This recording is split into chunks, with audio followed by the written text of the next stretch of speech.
a chance to meet yet, my name is Liz Walters, and I'm proud to be your Ohio Democratic Party chairwoman. And I am so thrilled to be here in the Mahoning Valley with all of you today. Thank you for being here. Let's give everybody a big round of applause to get this thing started.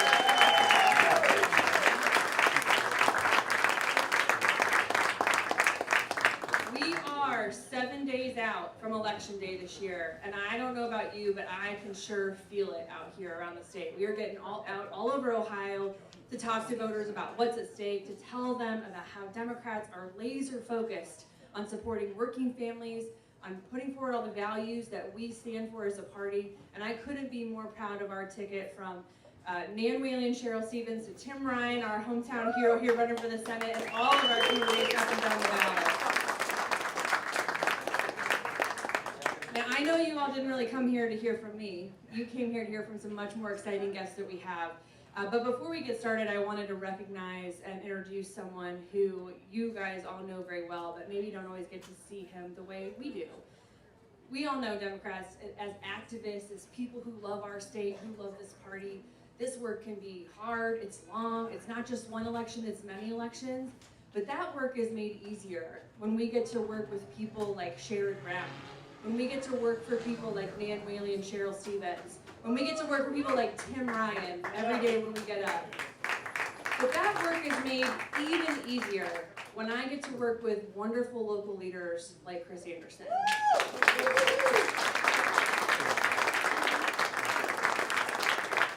Not only is Chris your wonderful party chair here, and he's been doing an incredible job, he has got a long and incredible record of fighting for Democrats, of working to build a party structure that can deliver for us year after year as the president of the Ohio Young Democrats, as a local leader, and he has a long list of accolades. But I will say I'm lucky and proud to call him my friend, my colleague in this fight every day, and please give it up for your Mahoning County Chairman, Chris Anderson.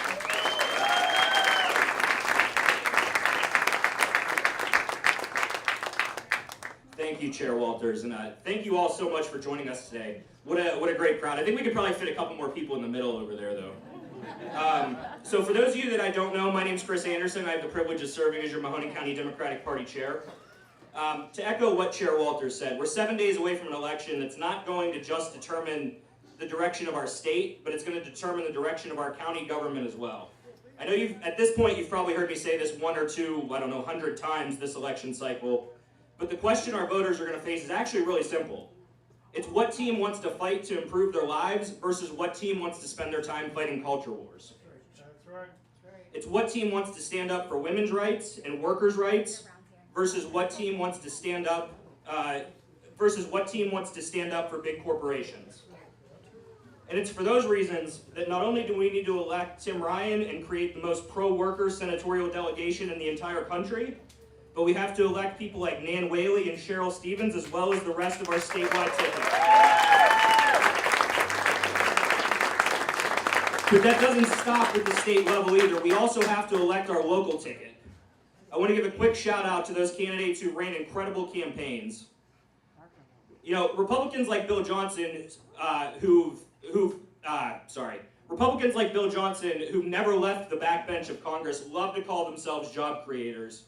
But here in Ohio 6, we have an actual job creator running for Congress.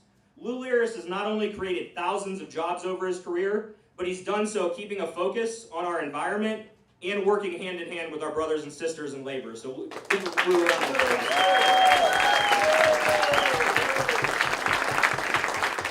Carol Remigio Rigetti, running for re-election as your Mahoning County Commissioner. She's running for re-election as your Mahoning County Commissioner to continue our county's progress by going to work every single day with the goal of keeping us safe, keeping us moving forward, and keeping our county government running efficiently. Bob Hagan, running for re-election to the Ohio State House. Bob's running not just to take the for sale sign off of the Ohio State House, but to give us real representation in Columbus, not someone who can't even be bothered to show up to defend his fringe record. In 7 days, we've got the opportunity to also break the GOP supermajority in the General Assembly, and we know that runs through Mahoning County. And that means standing up. That means sending 2 incredible candidates to stand up to the GOP cartel in Columbus. Where's Bruce Neff running in the new 59th district? And we've got our endorsed nominee, Lauren McNally, running in the new 58th district. And finally, if the political climate since 2016 has shown us anything, it's the importance of an incredibly strong, independent judiciary that's committed to fair and equitably upholding the rule of law. And that's why we've got to reject unqualified opportunists like Mark Hanna and keep Gene D'Onofrio in the Court of Appeals.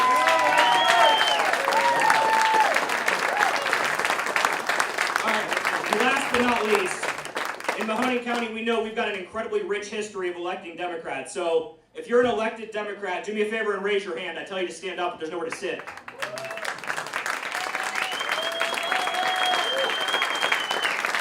All right, and with that, you stole my favorite line of I know you're not here to hear from me. But with that, I know you're not here to hear from me, so do me a favor and help me welcome an incredibly fierce champion for our educators, not just in our state, but across our entire country, Randy Weingarten, the national president of the American Federation of Teachers.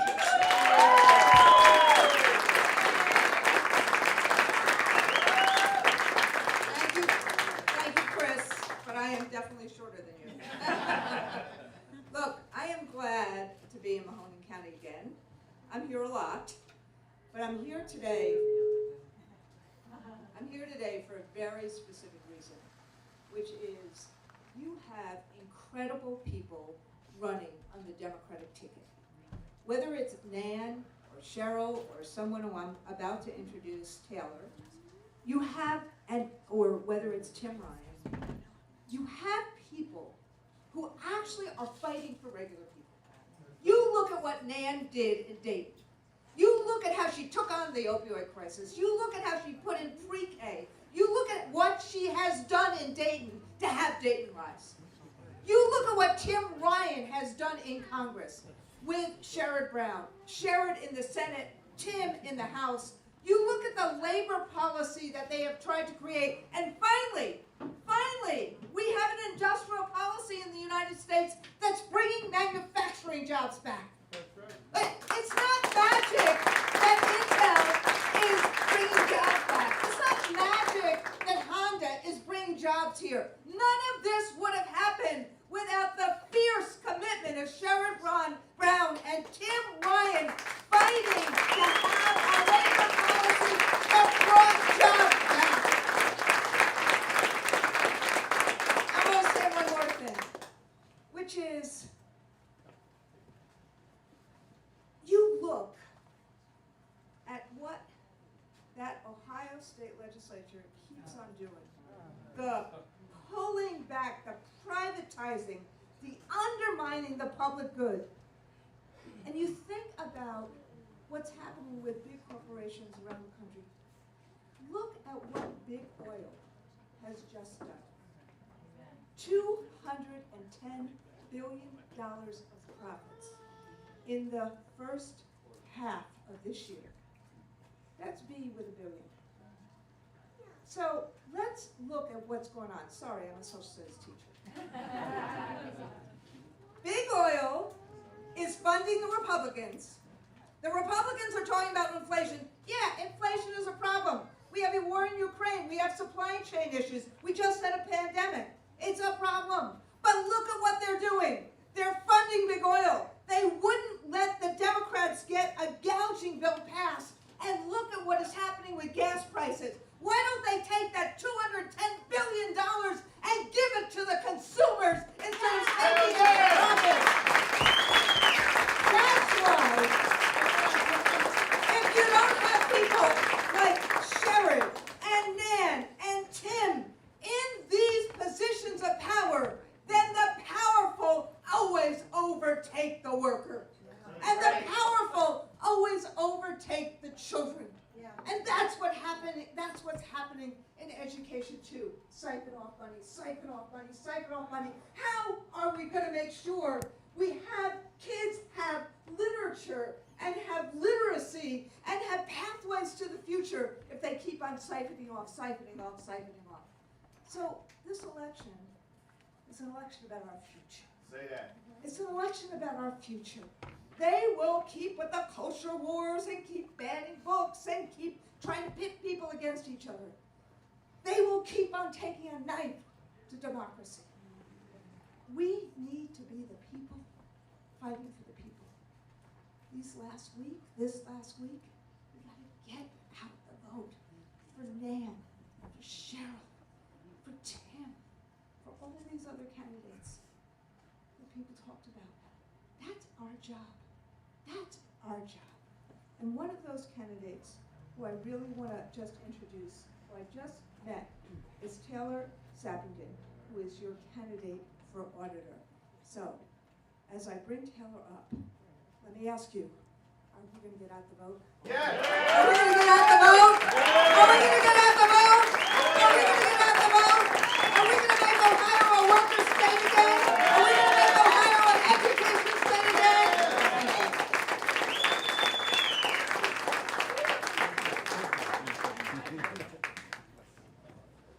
Good afternoon, everybody. How are we doing? Come on, how are we doing? Good. My name is Taylor Sappington, and I'm very proud to say that I will be your next state auditor, and I will balance the books and catch the crooks starting in January 2023. Can I also, that's going to be on the agenda, trust me, I heard householder's name. So, can I say first, thank you for having me. It means a big deal to me to be on this historic ticket as a small town, poor kid, not just with this historic ticket, but to be speaking before the Senator Sherrod Brown, who's a champion for working people across this state. This means a lot. And I want to make sure that we thank some folks who often don't get the thanks they deserve. We have two organizers, I believe, in the room, Connor and Dalton. Are they here? Thank you for your work. These folks are working full-time. As an Obama organizer, I know their job is too hard and paid too little, no offense to the chair or anybody else. So, that's right. So, I want to say something quickly about my race before I hand it over. And this race, it's more than just this race, it's this whole election. So I was raised by a hardworking single mom in Nelsonville, if anybody's a Bobcat in the room. Any Bobcats? Oh, quiet room. Okay. I'll be up on the next recruiting trip, guys. So down by Athens, Nelsonville is a small town, one of the poorest zip codes in the state. My mom, my hero, worked so hard when she lost her job. We were raised in a yellow trailer, gravel road. She worked so hard to do a couple things. One was she was going to get us out of this struggle. She was, as she put it, keep us out of prison and keep us in class, right? And two, she worked so hard to teach us a couple things.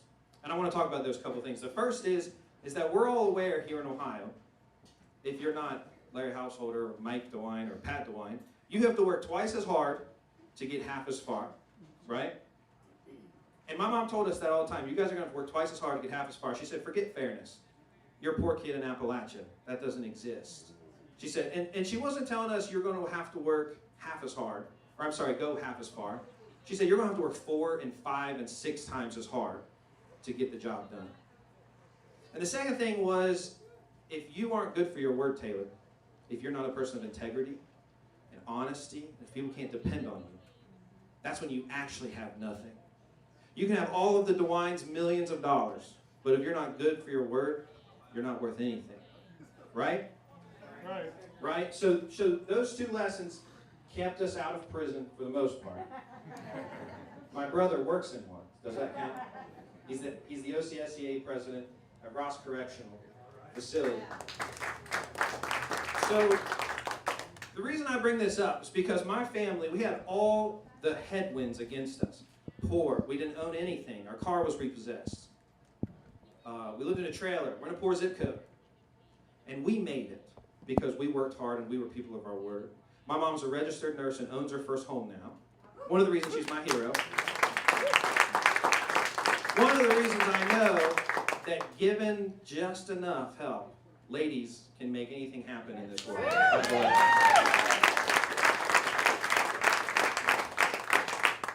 But two, despite all those headwinds, we did the right thing.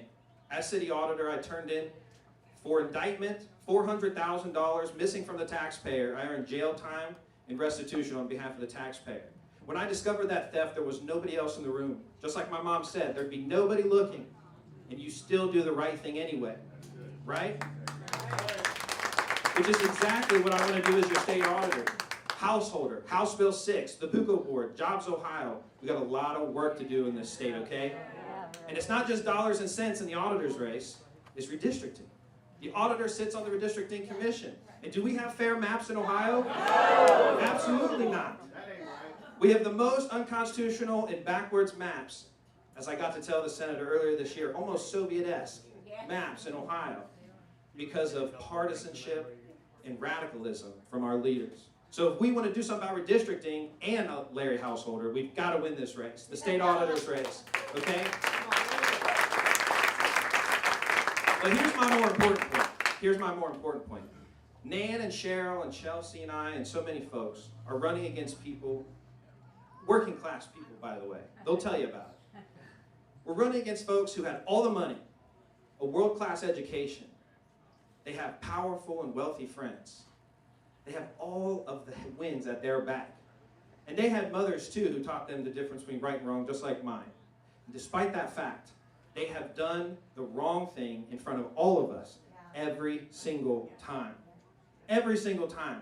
They're stealing from us. They're redrawing our maps, and they act like the voter, us, the people, do not matter. And are we going to stand for that this year? No! Absolutely not. Just like my mom, just like my family, we persevere. And Ohio is not a red state, it's a rigged state. This is a state ready for change. And I know right here in Mahoning County, Senator Brown knows, Justice Bruner knows, when Mahoning County is blue, Ohio goes the right way.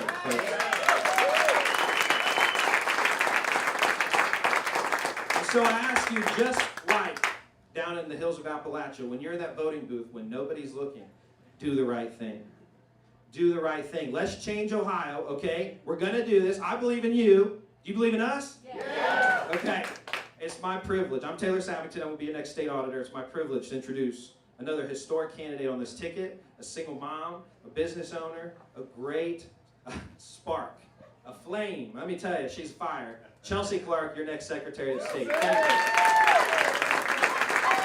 Now, this is real. We did not plan this, but you look good. You look good, brother. I call him Tay. All right, well, thank you so much, Tay. Or Taylor, I'm sorry, we're in public. Thank you so much, Taylor. So much, thank you for having me here. Sorry, I was a little bit tardy on those backcountry roads. I am Chelsea Clark, and as he said, I am a small business owner. I'm a councilwoman, single mother of 2 teenagers, and I know, pray for me, and 6th-generation farmer. I'm from Allen County, so this feels really good to be here in Mahoning. It feels so good. It feels so good. All right, so we've got some things to talk about. Under a Clark administration, the Secretary of State is going to do some things very, very differently that we are not yet used to. Haven't seen since good old Cheryl Brown was in there and made that office do something that it actually was supposed to do. We've got to get the politics out of this office. I've got an opponent that is using it as his personal party friend ground, kicking people off the ballot, in fact, kicking 3 people off the ballot only for the Ohio Supreme Court to come back and reinstate them because those are his political foes. That is not what this office is about. Look at redistricting, which Taylor already talked about. You're not talking about 1, not 2, not 3, not 4, but 7 times the Ohio Supreme Court has come in and deemed all those maps he voted for unconstitutional. That is absolutely despicable. He had one job to do. In 2018, we the voters, 75% of us nearly said, we want redistricting reform. We want the votes to count. We want you to stop splitting it up, and so that we have some teeth and that the people actually get to elect their representation and not the other way around. And you couldn't even do that, even being in the minority. Do you really think that he is going to do fairly when it comes to this next presidential election, when he still can't even acknowledge the 2020 election was valid in all states? That ain't gonna happen. We've got somebody that is standing in the middle of our voters and extremists, insurrectionists, and bullies, and leaving the door open. That ain't right. And that ain't right.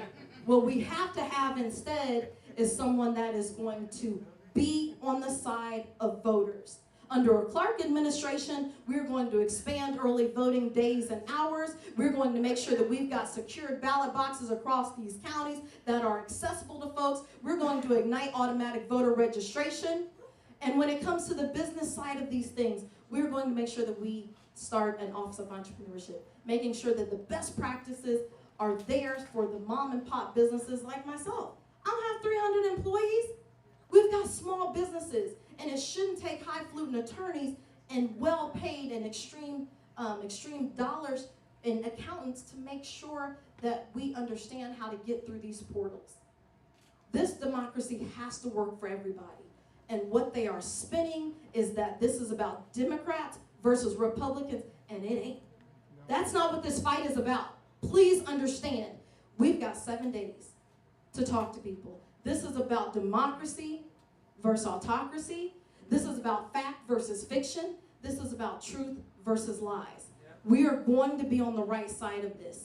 We need your support. Thank you so much for coming. I'm Chelsea Clark.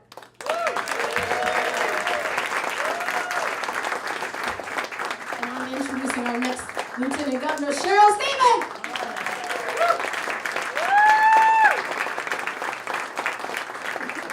Hi, I'm Cheryl Stephens, and along with Nan Whaley, we want to run the state of Ohio. This afternoon, I want to tell you why Nan and I should be your choice. It's pretty simple. I'm the child of retired U.S. Air Force guy. I love this country. These other people, they masquerade as patriots. I am the child of a true patriot, and I am a patriot too. By the time I was 15, we lived on 3 continents, and there's no place like home, and that is the United States of America. We must take care of this country, and Dan and I will take care of Ohio for you. How will we do this? It's pretty simple. We believe in a quality public education. That is what makes the difference for every Ohioan. And under the current administration, the soon to be passed, they don't care about quality public education. Number 2, we believe one good job should help take care of your family.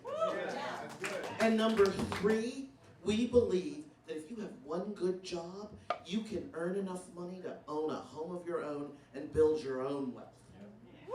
And last but not least, we deserve choices that we make for ourselves and the quality of our lives. Nan and I are pro-choice, and we will, the day after you elect us, move to make sure that every Ohioan has their own personal choice.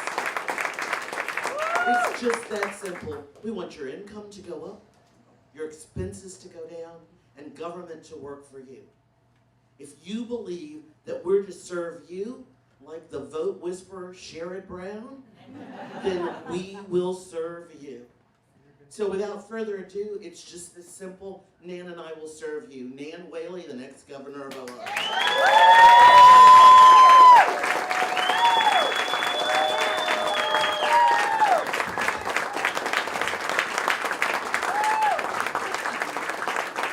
Thank you all. Thank you, Youngstown. It is a great pleasure to be here in the very famous Royal Oak. Thanks to the folks at Royal Oak for having us and the servers that are putting up with us over this time. Appreciate your time here. And Mayor Brown, always great to be in your city with your beautiful wife, Lynette. Thank you so much for having us. I am so proud to be on this ticket with the folks you just heard. What you just seen is the most diverse ticket in the history of the state of Ohio by Democrats. And I am very proud to be the first female nominee in the history of Ohio to be running for your next governor. Thank you.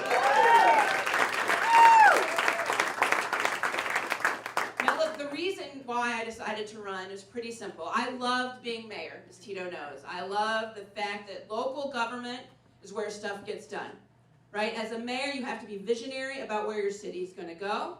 At the same time, you have to plow the snow and fix the potholes, or they will kick your ass out of office, Tito, I'm telling you. Right? So you got to take it seriously. I loved that work. I loved working with mayors, talking about best practices across our state. And what I saw across the state is we had local leaders doing their level best, both Democrats and Republicans, working hard to move their communities forward, but they didn't have a partner in the governor's office or the state house. And I remember talking to my fellow local leaders, dealing with the constant cuts and attacks from the state house and the governor. And I said, look, we can continue to manage the hits and the decline that's coming from the state house, or we can work to take the governor's seat so we actually have a partner in Ohio, and that's why I'm running. Now, I am proud, too. This is a personal race for me. As many of you know, Dayton experienced a senseless mass shooting on August 4th, 2019. In the course of 32 seconds, 9 people were killed and 27 more were injured. The day after the shooting, we held a vigil on the same street where we had lost our neighbors hours earlier. Thousands of Daytonians came, and so did Mike DeWine. And when he got up on the stage to speak, the people of Dayton shouted in frustration, "Do something, do something." It was so loud the governor had to sit down. He could not even finish his comments. You hardly see that anywhere in American politics. The next day he called me, and he told me he intended to do something around gun safety. And I took him at his word. Look, if you're a mayor, you work across party lines, and if someone says they're going to work to make your communities more safe, you work with them. I stood next to him, as Tito did when he unveiled his Strong Ohio bill, and then I watched him do absolutely nothing to move the bill forward. You see, the extremists and radicals got a hold of him. And then he did do something all right. He made the problem worse. He signed Stand Your Ground, which makes our communities less safe, particularly for African Americans. Then he signed Permitless Concealed Carry, which increases officer-involved shootings by 14%, and law enforcement was against it. And then in the wake of Uvalde, his answer was to arm teachers, bus drivers, and cafeteria workers with very little training, even though they didn't want the added responsibility and law enforcement was against this. Time and time again, what we see from Mike DeWine is he says what's politically convenient at the time, but when the rubber meets the road, whether it's gun safety or redistricting or insert, whatever issue, he'll do whatever the extremists and radicals tell him to do. Now, as painful as this has been, it doesn't hold a candle to what happened on June 24th in this country. On June 24th, half of this country lost a fundamental right. It has never happened in my lifetime that the Supreme Court took away a right from a group of Americans. It was terrifying and devastating. But if you were an Ohio woman, it was 10 times worse. 7 hours after Roe fell, Mike DeWine put in place the 6-week abortion ban, and we have seen the results in this state. A 10-year-old raped in Columbus had to go across state lines to terminate her pregnancy. She was 10. When Mike DeWine was asked, he said he doubted if she existed, and if she existed, she was probably lying. When Columbus police arrested her rapist and he confessed, Mike DeWine had 2 words: no comment.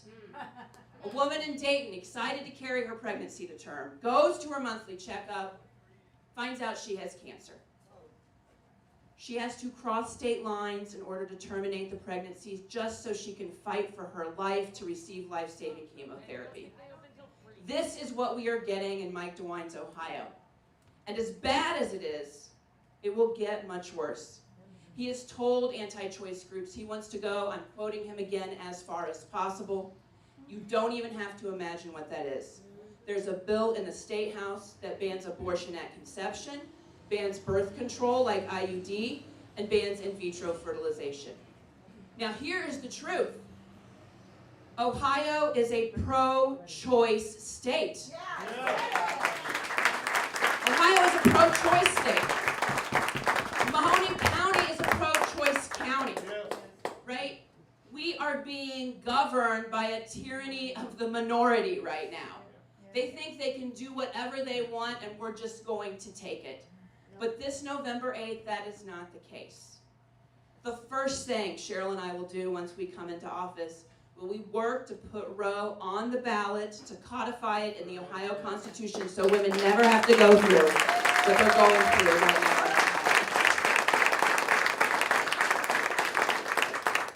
Now look, I think what Cheryl said so great about what our vision is for this state.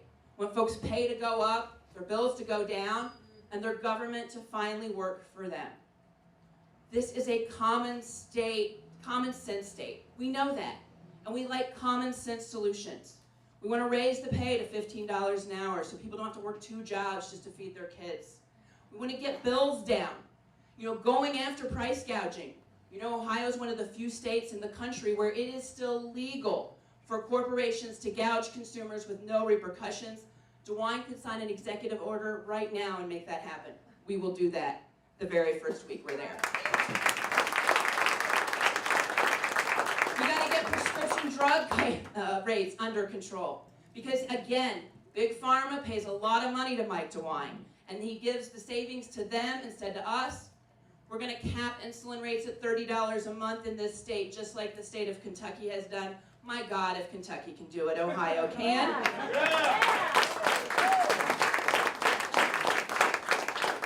And then we'll make sure that we have a normal state house with a governor that has a backbone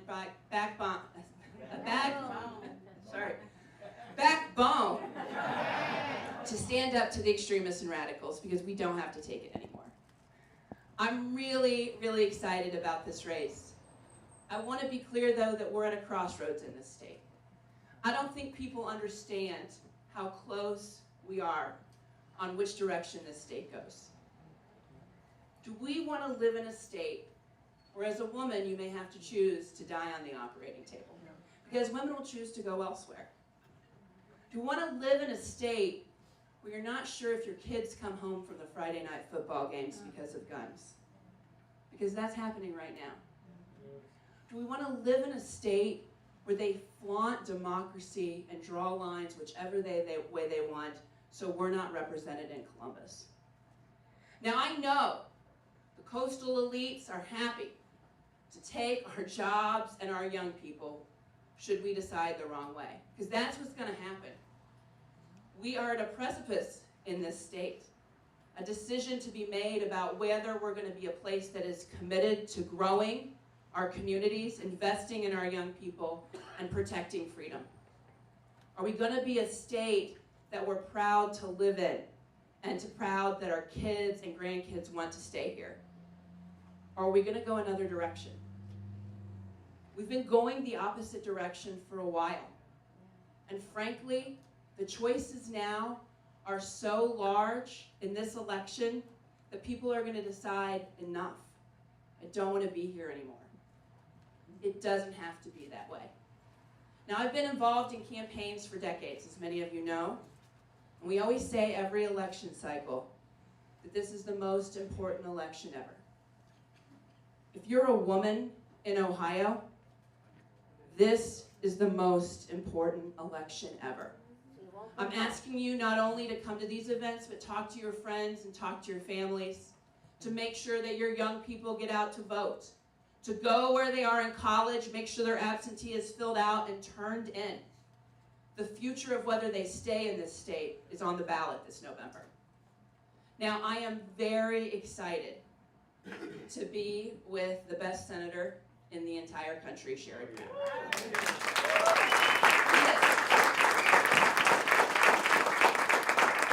No matter where I go in this country, I also say he's the best senator in the country. I think I've even said it in front of Senator Schumer, because it's the truth.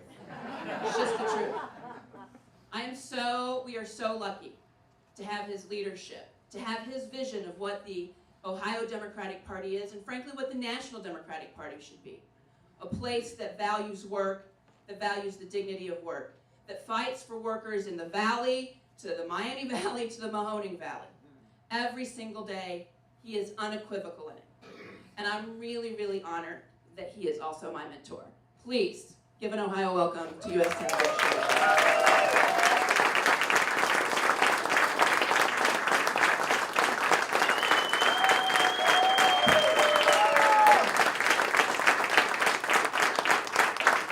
give me a hand. Next governor of Ohio, Nan Whaley.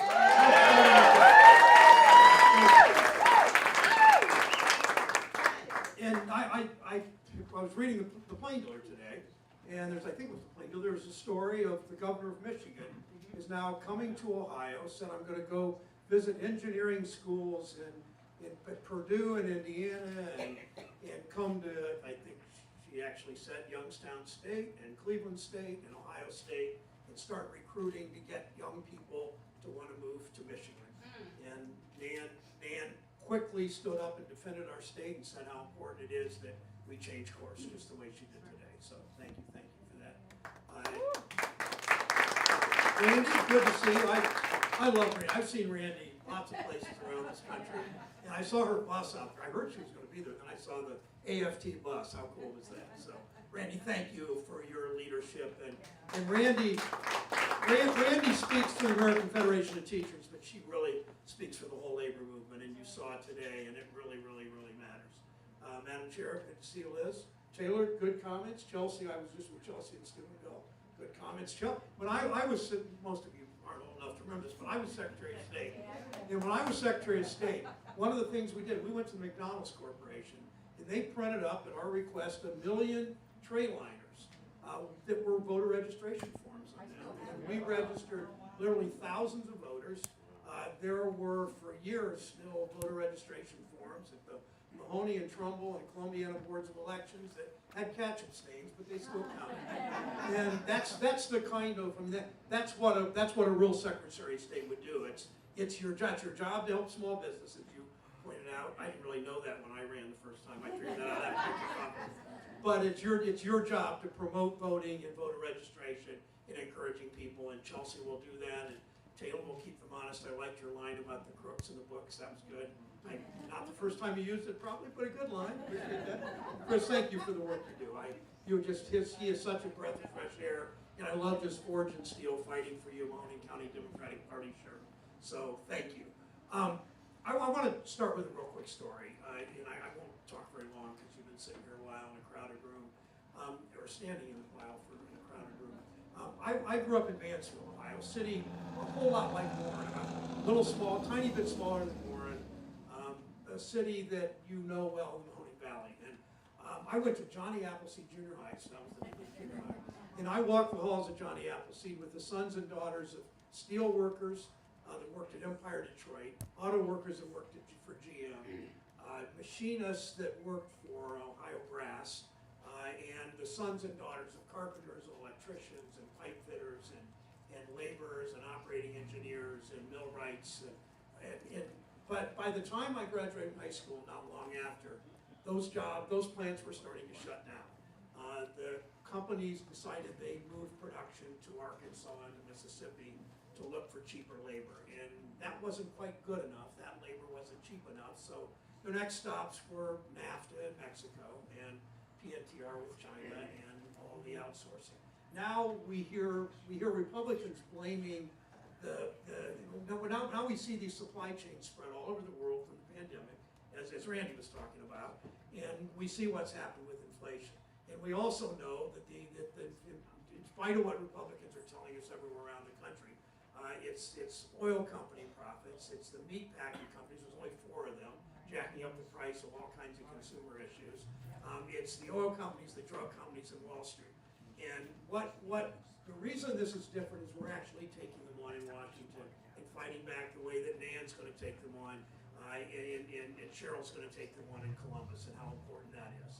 I thought as I was thinking about this, driving in today, coming to Youngstown, how this campaign has a real opportunity, especially among young voters. I've been to a number of campuses in the last month or so, right before the registration deadline especially. And almost every young person that I saw, here's the issues they care about. They care about climate change, they care about guns, they care about choice, they care about marriage equality, they care about good paying jobs. One job should be enough. And the Democrats, and Nan Whaley, and Tim Ryan, and Taylor, and Chelsea, and Lou, they're on the right side of all of these issues. So we know if people vote, we know if we get people out to vote, we win. It really is that simple.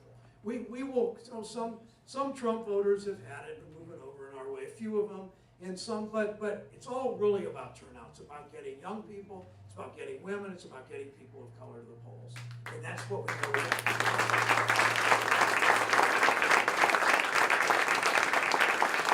So I asked, there are a number of organizers in this room, right? That are organizing for ODP and others. Put your hands up. So, yeah, you mentioned Corinne Dalton over there. Make sure you talk to them. Text 71736. That's the right number, right? Madam Chair, 71736. Got it. To volunteer, and all of that will matter. And then I ask you to do one other thing. I ask you to think about 5 people you know, not each other in this room, because you're activists and you're already doing everything.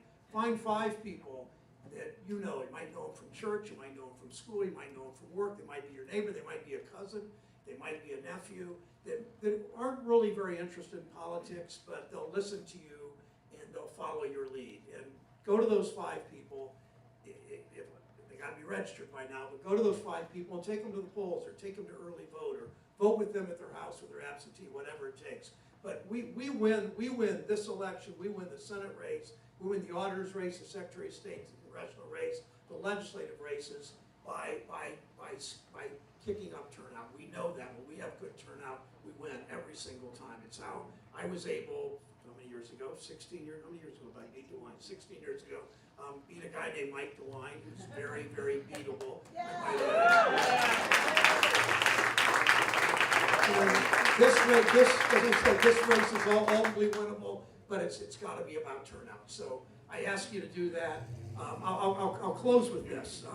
Every year, about in March or April, it's April we do it, I invite 6 senators, 3 Republicans and 3 Democrats, to join me on the Senate floor to read from the letter from the Birmingham jail that Dr. King wrote in 1963. And you probably all read it in high school. Most of you haven't read it since. I recommend you do. But it's one of the letter was in response to a bunch of moderate white ministers in Birmingham, that said, Dr. King, we're for voting rights. Yeah, we want to do this, but patience. You got to be patient. This is going to take a while. Dr. King had obviously run out of patience. So when we go to the floor in this letter, I save the part of the letter I like the most, or that I get to read of the 7. And where Dr. King said, progress never rolls in on wheels of inevitability. Progress never rolls in on wheels of inevitability. And you know, when you think about Dr. King, you think about that. You think about Memphis in 1968. You think why Dr. King was in Memphis in 1968.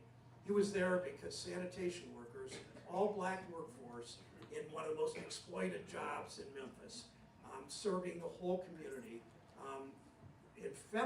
These black workers in Memphis, garbage sanitation workers, were not allowed to take a break when they were in white neighborhoods because there was nowhere for them to go.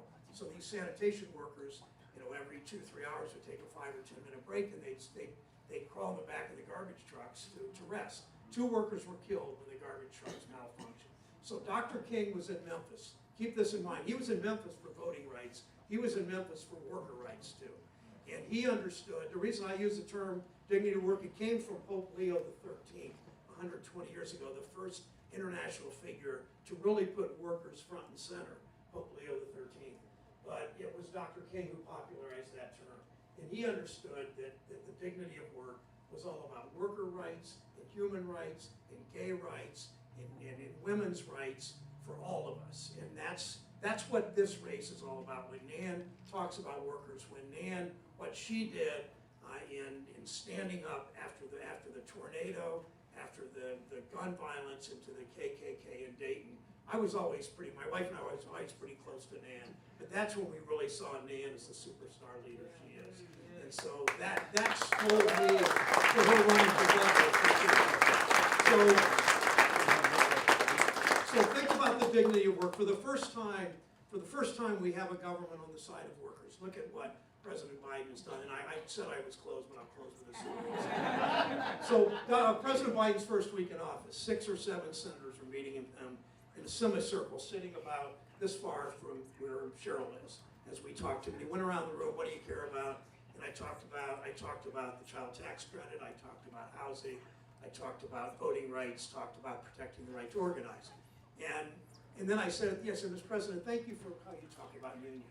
And he said, he just kind of smiled. So when we were done, 30 minutes later, after everybody talked, he stood up, walked straight towards us and said, what do you mean when I talk about unions? I said, I've been in this Oval Office with several presidents over the years. You're the first one that's really talked about unions and how important work is and the dignity of work. So for the first time in Washington in a long time, we have a government on the side of workers. And I want in Ohio for the first time in a long time to have a governor and a state government that's on the side of workers. So join us, make this happen next year. Thank you.